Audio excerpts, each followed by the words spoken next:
অভিষেক হলো আশরাফুলের। জাতীয় দলের সঙ্গে ব্যাটিং কোচ হিসেবে প্রথম অনুশীলনে অ্যাশকে সিরিয়াস দেখা গেছে। একসময় টিমমেট মুশফিক মুমিনুলদের ব্যাটিং নিয়ে পরামর্শ দিতেও দেখা গেছে। নেটে কাজ করেছেন জুনিয়র ক্রিকেটারদের সঙ্গেও। আয়ারল্যান্ডের বিপক্ষে সিরিজ আশরাফুলের জন্য পরীক্ষা। সিলেট থেকে নায়ান বিন জসিমের পাঠানো রিপোর্ট। পাশ দিয়ে হেঁটে যাচ্ছেন, অথচ সালাউদ্দিন আশরাফুলকে এড়িয়ে গেলেন। ছবি নাকি কথা বলে? যদি তাই হয়, ক্যামেরায় ধরা পড়া এই মুহূর্ত বলছে লিটন পাত্তাই দেননি আশরাফুলকে। তবে কি মেনে নিতে পারছেন না নয়া ব্যাটিং ওস্তাদকে? অথচ এলকেডিকে একা দেখে অ্যাশ নিজেই এগিয়ে গিয়েছিলেন সাহায্যের জন্যে। আবার এই ছবিটা দেখুন, সালাউদ্দিন এগিয়ে যেতেই আশরাফুলকে পাত্তা না দেয়া লিটনের অন্য রূপ। মন খুলে কথা বলছেন সালাউদ্দিনের সঙ্গে। জাতীয় দলে কোরামের গুঞ্জনটাই কি তবে ছবিতে ফুটে উঠেছে? না, ছবি সবসময় সত্য বলে না, পেছনে থাকে অন্য গল্প। আশরাফুল সালাউদ্দিনের এই দারুণ মুহূর্তটা ফ্রেমবন্দি না হলে আপনার মনে হতেই পারত এতক্ষণ যে ছবি বা মুহূর্তগুলো দেখেছেন সবই বাস্তব। জাতীয় দলের কোচ আশরাফুলের শুরু আর সালাউদ্দিনের শেষের শুরু। নিঃসন্দেহে এই মুহূর্তটা দিনের সেরা ছবি। মোহাম্মদ আশরাফুল এবং মোহাম্মদ সালাউদ্দিন একসঙ্গে এক জায়গায় দাঁড়িয়ে পিঠে হাত রেখে কাঁধে হাত রেখে কথা বলছেন। মোহাম্মদ আশরাফুলকে যখন ব্যাটিং কোচ হিসেবে নিয়োগ দেওয়া হয়েছে, তখনই পদত্যাগের সিদ্ধান্ত নিয়েছেন সালাউদ্দিন। বাইরে থেকে এটাই ধারণা করা স্বাভাবিক, আশরাফুলের জাতীয় দলে অন্তর্ভুক্তিটাকে খুব স্বাভাবিকভাবে নিতে পারেননি। কিন্তু জাতীয় দলের প্রথম দিনের অনুশীলনে আয়ারল্যান্ডের বিপক্ষে সিরিজের আগে একেবারেই ভিন্ন চিত্র দেখা গেছে। পেশাদারিত্বের জায়গায় দুজনই খুব বেশি সিরিয়াস ছিলেন। আজকের দিনটায়, অর্থাৎ যখন কিনা আয়ারল্যান্ডের বিপক্ষে সিরিজের প্রস্তুতিটা শুরু হয়েছে এই সিলেট ইন্টারন্যাশনাল ক্রিকেট স্টেডিয়ামে, সেদিনও কিন্তু সেই পুরনো দায়িত্বে সালাউদ্দিনকে দেখা গেছে। আশরাফুল ব্যাটিং কোচ হিসেবে দায়িত্ব পালন করছেন, কিন্তু যখন ক্রিকেটাররা সালাউদ্দিনের কাছে এসেছেন কিংবা যখন ব্যাটসম্যানদের ভুলগুলো তিনি আসলে দেখতে পাচ্ছেন, তখন কিন্তু তিনি সেটা শুধরে দিয়েছেন। আবার আশরাফুল খাপ খাওয়ানোর চেষ্টা করছেন। একটা সময় এই প্রত্যেকটা ক্রিকেটারের সঙ্গে কিন্তু তিনি ঘরোয়া ক্রিকেটে খেলেছেন, ন্যাশনাল টিমে খেলেছেন। সো তাদেরকে খুব ভালো জানেন, ভালো চেনেন। একেবারে পাখির চোখ করেছিলেন, একটা জায়গায় দাঁড়িয়ে নেটে সবার ব্যাটিংয়ে চোখ রেখেছিলেন মোহাম্মদ আশরাফুল। আশরাফুল একটা কথা প্রায় সময় বলেন, তিনি যেহেতু টেস্ট ক্রিকেট খেলেছেন, 61টা টেস্ট খেলেছেন, সো ইন্টারন্যাশনাল ক্রিকেটে টেস্টে ভিন্ন ভিন্ন উইকেটে কিভাবে আসলে বল খেলতে হয়, কিভাবে আসলে 140-145 কিলোমিটারের বল খেলতে হয়, সেটা কিন্তু তিনি খুব ভালো জানেন। একদিন আগেই কিন্তু একটা কথা বলেছেন তিনি, যে আমি হয়তো আমার ক্যারিয়ারে ধারাবাহিক ছিলাম না, বাট আমি চাই যারা কিনা এখন ব্যাটসম্যান আছেন, টেস্ট ক্রিকেটার আছেন, তারা ধারাবাহিক হোক। এবং আরও একটা ইম্পর্টেন্ট বিষয় তিনি নোটিস করেছেন, যে বাংলাদেশ যাতে টেস্টে সেকেন্ড ইনিংসে বড় বড় ইনিংস খেলতে পারেন, ব্যাটসম্যানরা যাতে বড় বড় ইনিংস খেলতে পারেন, সেটা নিয়ে তিনি আসলে কাজ করবেন। মুশফিকুর রহিমের সঙ্গে তিনি সেই গলে 2013 সালে একটা পার্টনারশিপ করেছিলেন 267 রানের। সেটা এখন অবধি টেস্ট ক্রিকেটে বাংলাদেশের সেরা 4টা পার্টনারশিপের একটা। মুমিনুল হকের সঙ্গে তার বড় পার্টনারশিপ আছে। আজকে মুমিনুল হকের সঙ্গে তাকে কাজ করতে দেখা গেছে। মুমিনুল হকের ব্যাটিংয়ের যেই দুর্বলতাগুলো বা স্কিলের ছোটোখাটো যে ঘাটতিগুলো আছে, নেটের ওপাশে দাঁড়িয়ে যখন তিনি সেই দুর্বলতাগুলো দেখেছেন, সেগুলো আসলে শুধরে দেওয়ার চেষ্টা করেছেন। একইভাবে ঠিক 6 মাস আগে একটা ইন্টারভিউতে খেলাযোগে মোহাম্মদ আশরাফুল বলছিলেন যে মুশফিকুর রহিম কেন আসলে সফল হচ্ছেন না। সেটা নিয়ে যখন কথা বলেছেন, তিনি তখন বলেছিলেন যে তার ব্যাটিং স্টান্সের কারণে তিনি যখন ওপেন চেস্ট হয়ে খেলছেন, তখন তিনি আসলে দ্রুত আউট হয়ে যাচ্ছেন। বাট ওই সময়টায় তিনি বলছিলেন যে তিনি চেয়েছিলেন মুশফিকের সঙ্গে ফোনে কথা বলবেন বা দুর্বলতাগুলো আসলে সারিয়ে তোলার জন্য কিছুটা পরামর্শ দিবেন, একটা সংকোচ কাজ করছিল। বাট বিসিবি তাকে এবার ফ্রি লাইসেন্স দিয়েছে, যার কারণে আজকে সিলেট ইন্টারন্যাশনাল ক্রিকেট স্টেডিয়ামে দেখা গেছে মুশফিকের সঙ্গে মন খুলে আসলে কথা বলছিলেন আশরাফুল। আশরাফুল যদি এই সিরিজটাই ভালো করেন, তার ব্যাটিং কোচ হিসেবে জাতীয় দলের পথ চলাটা হয়তোবা আরও অনেকখানি বড় হবে। তবে সেজন্য ব্যাটসম্যানদের নিয়ে যে কাজগুলো করবেন, ব্যাটসম্যানদের যে আস্থা অর্জনের বিষয়টা, সেটা আশরাফুলকে এই সিলেট ইন্টারন্যাশনাল ক্রিকেট স্টেডিয়ামে বা মিরপুরে কিংবা পুরো আয়ারল্যান্ড সিরিজে কিন্তু তাকে দেখাতে হবে। সময়টা খুবই কম, কিন্তু আশরাফুল বলেছেন তিনি চ্যালেঞ্জ নিতে পছন্দ করেন। তিনি আসলে তার যে কাজটা সেটা এনজয় করতে চান। দিন শেষে ব্যাটসম্যানদের জন্য কিছুটা নিজের যে অভিজ্ঞতা সেটা শেয়ার করে তাদেরকে আসলে ইমপ্রুভমেন্টের জন্য নিজেকে মেলে ধরতে চান। Nahiyan Bin Jasim, ৭১, Sylhet international cricket stadium, Sylhet. 50 আমুকে পা কাটতে চায় না টাইগাররা। সিলেটে প্রথম দিনের অনুশীলনে নিজেদের উজাড় করে দিয়েছে নাজমুল শান্তরা। দলে নতুন টিম ডিরেক্টর আর ব্যাটিং কোচ, ড্রেসিং রুমের অস্থিরতা কেটে গেছে। পুরো দলকে বেশ চনমনে মনে হয়েছে। টাইগাররা জয় দিয়ে চায় সিরিজটা শুরু করতে। আয়ারল্যান্ডের বিপক্ষে সিরিজে কেমন করবে টাইগাররা, সিলেট থেকে জানাচ্ছেন নাহিয়ান বিন জসিম। নেটে বোলিং করছেন টিম ডিরেক্টর আর নতুন ব্যাটিং ওস্তাদ। রাজ্জাক আশরাফুলের বোলিং দেখে হাসছেন মুমিনুল মুশতাক।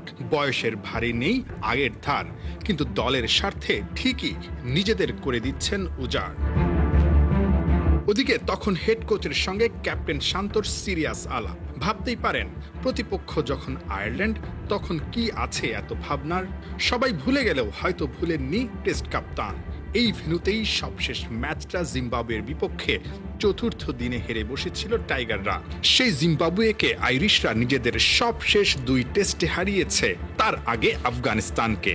অর্থাৎ নিজেদের খেলা শেষ 3 টেস্টে টানা 3 জয় আয়ারল্যান্ডের। প্রতিপক্ষ আয়ারল্যান্ড হলেও সিরিজটা টাইগারদের জন্য স্পেশাল অনেক কারণে। ক্যাপ্টেন্সি ছেড়ে দিয়ে আবারও ফেরা শান্তর পুরনো পথ চলা নতুন করে শুরু।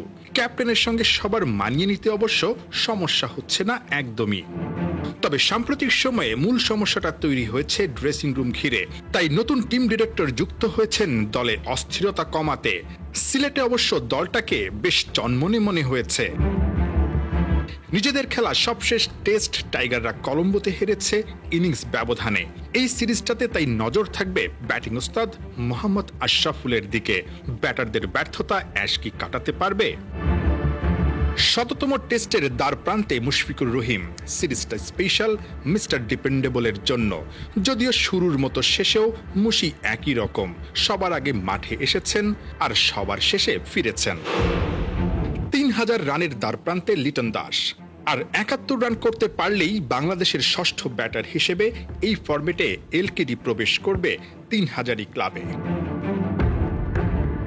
১৩৩ দিন লম্বা ব্রেকের পর টেস্টে ফেরা সহজ না, বাংলাদেশের জন্য তো আরও না। সিলেটে আইরিশদের বিপক্ষে জয় দিয়ে শুরু করা তাই টাইগারদের জন্য একদম সহজ কাজও হবে না। নাহিয়ান বিন জসিম, ৭১, সিলেট। আবুধাবি টি10 লিগের এক নবাগত দল রয়্যাল চ্যাম্পস নিজেদের অধিনায়ক হিসেবে বেছে নিয়েছে বাংলাদেশের তারকা অলরাউন্ডার সাকিব আল হাসানকে। সাকিবের নেতৃত্বে চ্যাম্পসের হয়ে খেলবেন জেসন রয়, অ্যাঞ্জেলো ম্যাথিউস ও ক্রিস জর্ডানের মতো তারকারা। এছাড়াও দলের হেড কোচ হিসেবে আছেন সাবেক টাইগারদের বোলিং কোচ কোটনি ওয়ালস। নিজেদের অফিসিয়াল ফেসবুক পোস্টের এক ভিডিওতে সাকিবকে অধিনায়ক হিসেবে পরিচয় করিয়ে দিয়েছে চ্যাম্পস শিবির। আর ক্যাপশনে লিখেছে, সব অপেক্ষা শেষে তারা তাদের সিংহাসনের রাজা খুঁজে পেয়েছে। চ্যাম্পসের অধিনায়কত্ব পেয়ে সাকিবও বেশ রোমাঞ্চিত। টাইগার অলরাউন্ডার বলেছেন, রয়্যাল চ্যাম্পসের নেতৃত্ব দেওয়া তার জন্য গর্বের এবং প্রতিভাবান স্কোয়াড ও পেশাদার কোচিং স্টাফের সঙ্গে কাজ করতে তিনি মুখিয়ে আছেন। চ্যাম্পসের হেড কোচ কোটনি ওয়ালস ও সিইও রাজশ্রী শেঠেও তাদের স্কোয়াড নিয়ে বেশ আশাবাদী। আগামী 18 নভেম্বর শুরু হবে আবুধাবি টি10 লিগ। পরের দিন ক্যাপ্টেন সাকিবের নেতৃত্বে মাঠে নামবে রয়্যাল চ্যাম্পস। ফিটনেস ট্রেনার নন রিচার্ড স্টোইনার যেন যুবাদের বন্ধু। অনুশীলনে হাসি ঠাট্টার সাথে চলে ওর কড়া শাসন। বাংলাদেশের দর্শকদের ভালোবাসার প্রতিদান দিতে চান এই ইংলিশম্যান। আসন্ন এশিয়া কাপ শিরোপায় পাখির চোখ করেছেন ঠিকই, তবে তার আছে ভিন্ন আরেক লক্ষ্য। রাজশাহীতে রিচার্ড স্টোইনিয়ারের সাথে কথা বলেছেন আবু নাইম। কোচিং তো সব কোচেরাই করে, একটা দলকে এভাবে মনে প্রাণে ধারণ করে কজন? প্রশ্নটা মনে আসতেই পারে বাংলাদেশ অনূর্ধ্ব-19 জাতীয় দলের ফিটনেস ট্রেনার রিচার্ড স্টোনিয়ারের দলের প্রতি নিবেদন দেখলে। অনুশীলন জুড়ে রিচার্ডের হাসি ঠাট্টা লেগেই থাকে, তবে কাজের বেলায় বড্ড সিরিয়াস। একটু ভুল হলে হাসি মুখের রিচার্ড রুদ্রমূর্তি হতেও সময় নেন না। ইস্পাত কঠিন ট্রেনিং এর মধ্য দিয়ে যুবাদের গড়ছেন তিনি। তার এই কাজের প্রশংসা আছে দেশ জুড়ে। Do you know you have a fan base in Bangladesh? You know what? হ্যাঁ, আমি জানি এখানকার দর্শক আমাকে ভালোবাসে। যেখানেই যাই ওদের সমর্থন পাই, এটা আমি বেশ এনজয় করি। তারা দুর্দান্ত। That's why I love being here. Bangladesh ক্রিকেটের সবচেয়ে বড় সাফল্য এসেছে যুবাদের হাত ধরে, আর সেই দলের শারীরিক ও মানসিক শক্তির যোগান দিতে সবচেয়ে বড় ভূমিকা পালন করছেন রিচার্ড স্টোনিয়ার। মাঝে মধ্যে ফিল্ডিং অনুশীলনে থ্রোয়ারও বনে যান, ওদের জন্য বল করেন স্টোনিয়ার। সামনে এশিয়া কাপ, কদিন বাদে বিশ্বকাপেও মাঠে নামবে বাংলাদেশ। বরাবরের মতো ট্রফিতেই নজর থাকবে কিনা জানতে চাওয়া হলে তার সহজ উত্তর পাওয়া যায়, আমার লক্ষ্য শুধু ট্রফি জেতা না, ভালো ক্রিকেট খেলাও। I think the most important thing is আমি সবসময় বড় পরিসরের কথা ভাবি, অল্পতে সন্তুষ্ট হই না। হ্যাঁ, বিশ্বকাপ জেতাটা দারুণ স্মৃতি ছিল, তবে আমি চূড়ান্ত লক্ষ্যের কথা ভাবি। আমি এটাও ভাবি বাংলাদেশ দলকে কিভাবে বেশ কিছু প্লেয়ার প্রস্তুত করে দেওয়া যায় যারা কিনা আন্তর্জাতিক ক্রিকেটে প্রতিযোগিতা করতে পারবে। so that is the vision. পেশাদার ক্রিকেট না খেলা ছেলেটাই টাইগারদের সবচেয়ে বড় শক্তি, তাই তো বিসিবির ডাকে আবার ফিরে এসেছেন এই দলে। শিখেছেন বাংলা ভাষা, অনর্গল বলে যেতে না পারলেও যুবাদের সাথে আলাপ চালিয়ে নেওয়ার মতো কৌশল রপ্ত করা আছে ওর। ভালো, ঠিক আছে, বেশি ভালো, অনেক ভালো। There's a lot of words that I use, but just try to be respectful and very humble. ঠিক আছে? Thank you so much, Richard. আল্লাহ হাফেজ। রিচার্ড এস্টোনিয়ার বললেন, ধন্যবাদ, আল্লাহ হাফেজ। বাংলাদেশে থাকতে থাকতে তার বাংলাটা ভালোভাবে রপ্ত হয়ে গেছে।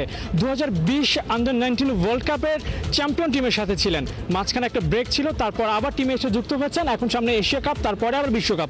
বাংলাদেশের এই টিমটা খুব এক্সাইটিং এবং যেমনটা আমরা মাঠে বসে দেখলাম যে এই টিমের পটেনশিয়ালিটা দারুণ। এবং জাওয়াত আবরারের কথা রিচার্ড এস্টোনিয়ার সাথে বলছিলাম যে জাওয়াত আবরার এই টিমে কল পেয়েছেন, সেটা তার কাছে সারপ্রাইজিং লেগেছে কিনা। তিনি তার প্রশংসাটাই করেছেন যে না, সারপ্রাইজিং না, তার পটেনশিয়াল অনুযায়ী তিনি ডাকটা পেয়েছেন।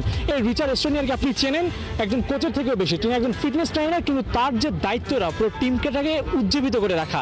এস্টোনিয়ারের হাত ধরে আরও একটা শিরোপা কি বাংলাদেশ ঘরে তুলতে পারবে? আবু নাইম, 71, রাজশাহী।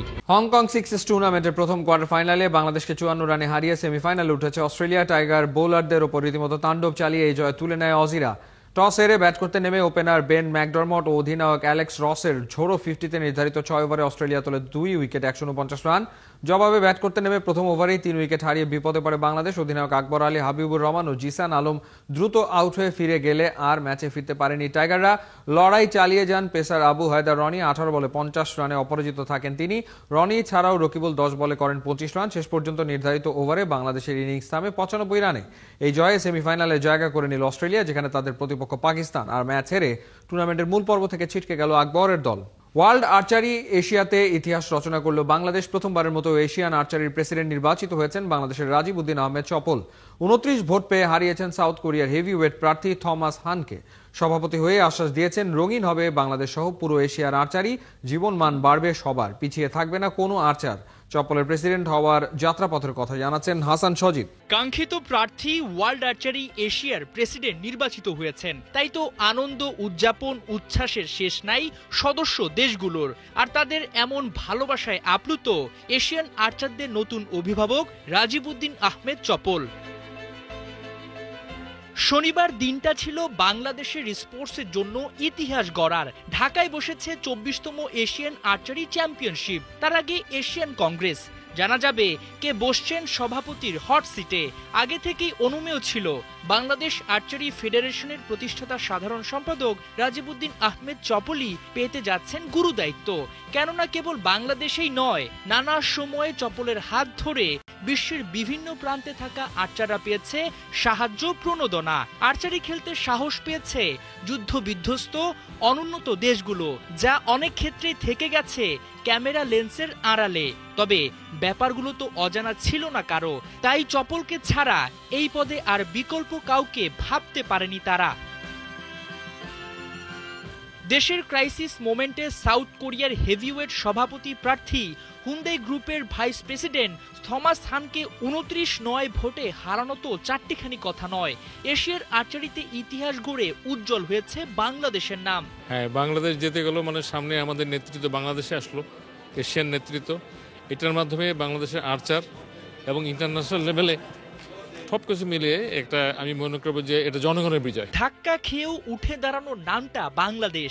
বিশ্ব আর্চারিতে বছরের পর বছর নিরলসভাবে কাজ করে গেছেন চপল। অসুস্থতা আর শত ব্যস্ততার মাঝেও ভোট দিতে এসেছে দেশের প্রতিনিধিরা। ওয়ার্ল্ড আর্চারিতে সংগঠক হিসেবে কতটা জনপ্রিয় চপল, সেটাই প্রমাণ পেল আরও একবার। থাইল্যান্ডের লোক হাঁটতে পারে চলে আসছে, লেবানন উনি চলতে পারে, হসপিটাল থেকে রিলিজ দিয়ে চলে আসছেন। এরকম অনেক এক্সাম্পল আছে। এটা আমি আজকে সব কথা মনে আসতেছে না, কিন্তু এটার একটা আবার এইটা দিয়ে আরেকটা বই হয়ে যাবে। এই যে জিনিসগুলা আল্লাহর একটা অশেষ মেহেরবানি ছিল যে সাপোর্ট চপল। দেশের আর্চারির বীজটা রোপণ করেছিলেন, এবার দায়িত্বটা পুরো এশিয়ার। বেড়েছে চ্যালেঞ্জ, তবে হাসি মুখে সব চাপ সামলে নেওয়ার প্রতিশ্রুতি এশিয়ার নয়া প্রেসিডেন্টের। কালকে একজন বলল, চপল তোমার হাসিটা তো কোনোদিন বন্ধ হতে দেখি না। আমি হাসিটা মৃত্যুর আগ পর্যন্ত থাকবে।